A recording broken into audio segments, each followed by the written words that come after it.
나와 이웃과 마을 이야기 서구 FM.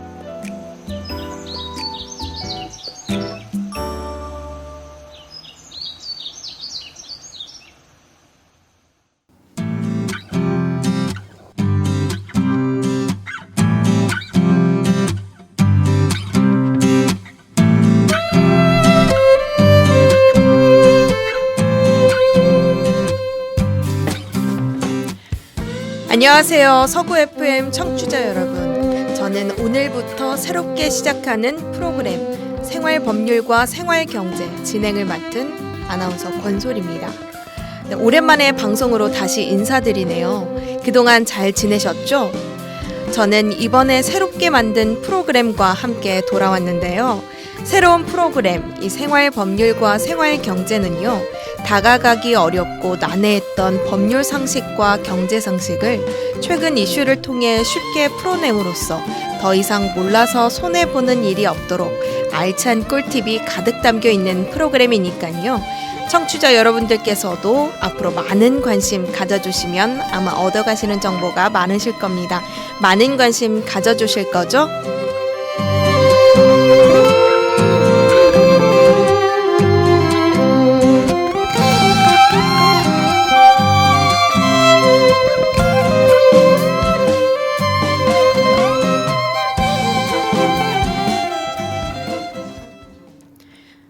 앞서 프로그램 개요에 대해서 간단하게 말씀드렸는데요. 이 생활법률과 생활경제는 총 2부로 진행될 예정이고요. 1부에서는 쏙쏙 생활법률로 최근 이슈가 되는 법률 상식에 대한 설명 혹은 새롭게 시행되는 법률에 대한 소개 및 설명을 할 거고요. 2부에서는 쏙쏙 생활경제로 최근 이슈가 되는 경제 상식에 대한 설명 혹은 새롭게 시행되는 경제 상식에 대한 소개 및 설명을 할 예정입니다. 오늘 생활법률과 생활경제 일부 쏙쏙 생활법률에서는요. 약물운전 처벌 강화에 대한 도로교통법 개정안을 살펴볼 거고요. 2부 쏙쏙 생활경제에서는요. 전세사기 피해를 예방하는 정부의 새로운 제도인 전세 신탁에 대해 자세히 살펴볼 예정입니다.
올해 4월 2일부터 약물운전에 대한 처벌이 강화된다는 거 알고 계신가요?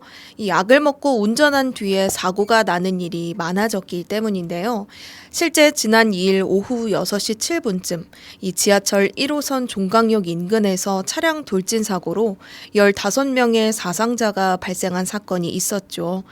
해당 사건은 70대 택시 운전사가 택시를 몰다 급가속하면서 보행자와 전신주를 추돌하고 신호 대기 중이던 승용차 2대를 연이어 들이받으면서 택시 운전사를 포함해 14명이 다치고 40대 한국인 여성 1명이 숨진 사고였는데요.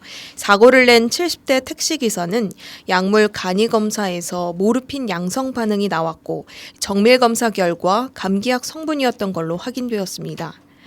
또 지난해 6월에는 방송인 이경규 씨가 공황장애 약을 복용한 상태로 다른 사람의 차를 몰다 절도 의심 신고를 당한 뒤 약물 간이 검사에서 마약 성분에 대해 양성 반응이 나오기도 했죠. 이처럼 약물운전으로 인한 사고가 급증하자 약물운전에 대한 처벌이 강화되었는데요.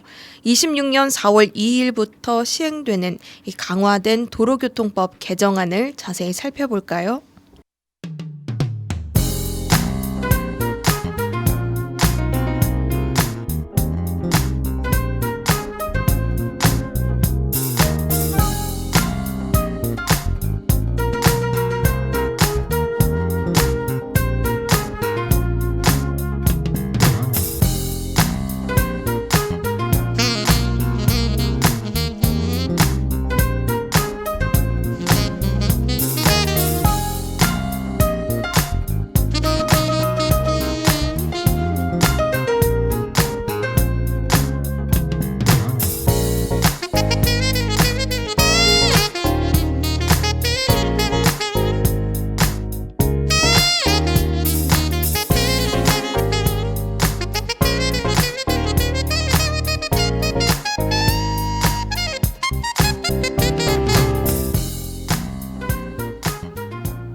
26년 4월 2일부터 시행되는 강화된 도로교통법 개정안은요, 총 4가지가 있는데 천천히 하나하나 살펴보도록 하겠습니다. 이 첫 번째로 약물 운전죄에 대한 처벌 수위가 강화되었습니다. 기존 3년 이하 징역이 5년 이하 징역으로 상향되었고, 기존 1천만 원 이하 벌금이 2천만 원 이하 벌금으로 상향되었습니다. 두 번째로 약물 측정 불응죄가 신설되었습니다. 경찰청은 최근 마약류뿐 아니라 이 프로포폴, 졸피뎀 등 향정신성 의약품에 취한 상태로 운전하다 적발되는 사례가 잇따르자 약물 측정 불응죄를 새로 도입했다고 밝혔습니다. 약물 측정에 대해 응하지 않는 운전자의 경우 5년 이하 징역 또는 2천만 원 이하 벌금이 부과됩니다. 세 번째로 약물운전과 측정 불응 10년 이내 재범에 대해서는 가중처벌이 적용된다고 합니다.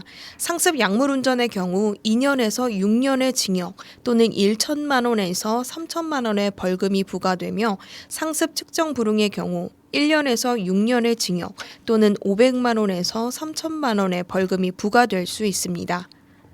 마지막으로 운전면허 필요적 취소도 강화되었는데요. 운전면허 필요적 취소는 약물에 취한 고위험 운전자를 도로에서 즉각적으로 배제하기 위한 제도인데요. 약물 운전 등으로 단속된 운전자의 경우 운전면허를 필요적으로 취소하도록 해서 재량 없이 면허 취소가 이루어지도록 변경되었습니다. 주의해야 하는 약물이 대체 어떤 것일까 궁금해 하시는 분들이 계실 텐데요. 약물 같은 경우 대표적으로 감기약, 알레르기약, 멀미약, 수면제, 우울증 약 등이 있고요. 이 외에도 주의해야 하는 약은 약봉투에 적혀 있다고 하니까요. 약을 처방받으셨다면 약봉투에 나와 있는 복약 지도를 꼭 확인하셔서 안전운전 하시길 바랍니다.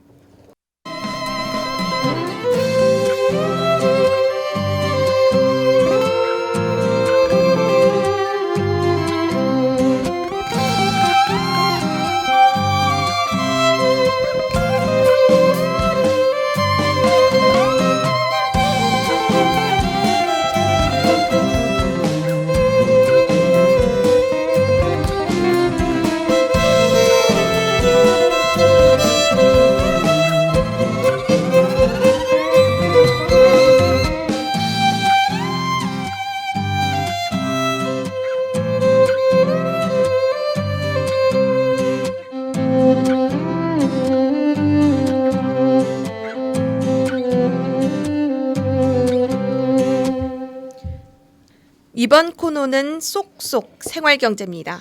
올해 하반기부터 정부가 전세 신탁 제도를 시행할 방침이라고 합니다. 몇 년 전부터 전세 사기 피해가 늘어남에 따라 이러한 피해를 원천 차단하기 위해서라는데요. 기존에는 이 전세 사기에 대한 피해 구제책이 이 사후에 치중되어 있다는 비판이 있었기 때문이라고 합니다. 13일 국토교통부에 따르면 이 정부는 민간 임대 사업자가 운영하는 임대주택 등에 전세 신탁을 도입하는 방안을 검토 중인 것으로 발표했는데요. 전세 신탁은 세입자가 낸 보증금의 일부 혹은 전부를 집주인이 아닌 주택도시보증공사 등 제3의 기관에 예치해 관리하는 방식입니다. 또한 전세 신탁은 모든 계약에 강제되는 것은 아니고요. 보증보험 가입 의무가 있는 민간 임대 사업자를 우선 대상으로 해서 선택제로 운영된다고 합니다. 그러니까 현재 임대 사업자의 경우 민간 임대주택에 관한 특별법에 따라 보증금 전액에 대해 의무로 보험에 가입해야 하는데요. 앞으로는 보증금 중 일부를 주택도시보증공사 등에 신탁하는 방식을 선택할 수 있다고 합니다. 예를 들어 1억 전세금 중에서 3천만 원을 신탁한다면 보증기관은 나머지 7천만 원에 대해서만 보증서면 되는 제도입니다. 또한 보증가입 대상 금액인 모수 자체가 줄어들기 때문에 임대인이 지급해야 할 전체 보증 수수료도 낮아지는 실질적 인센티브가 발생한다고 국토부 관계자가 설명했습니다.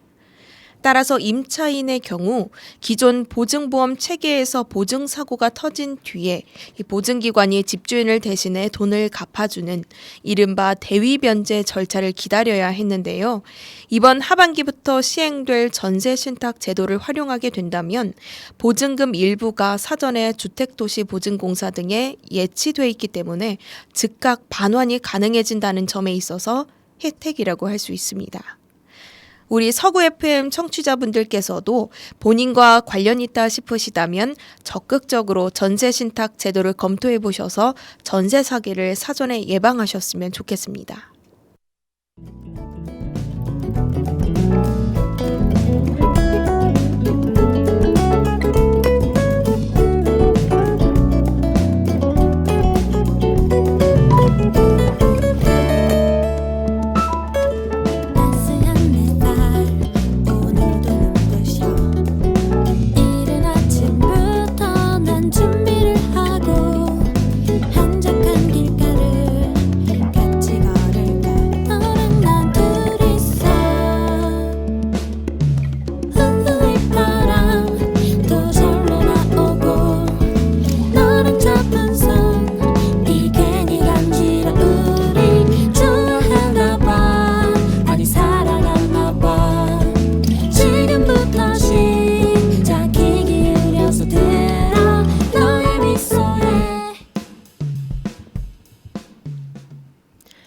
네, 오늘 내용이 어떻게 유익하셨는지 모르겠습니다.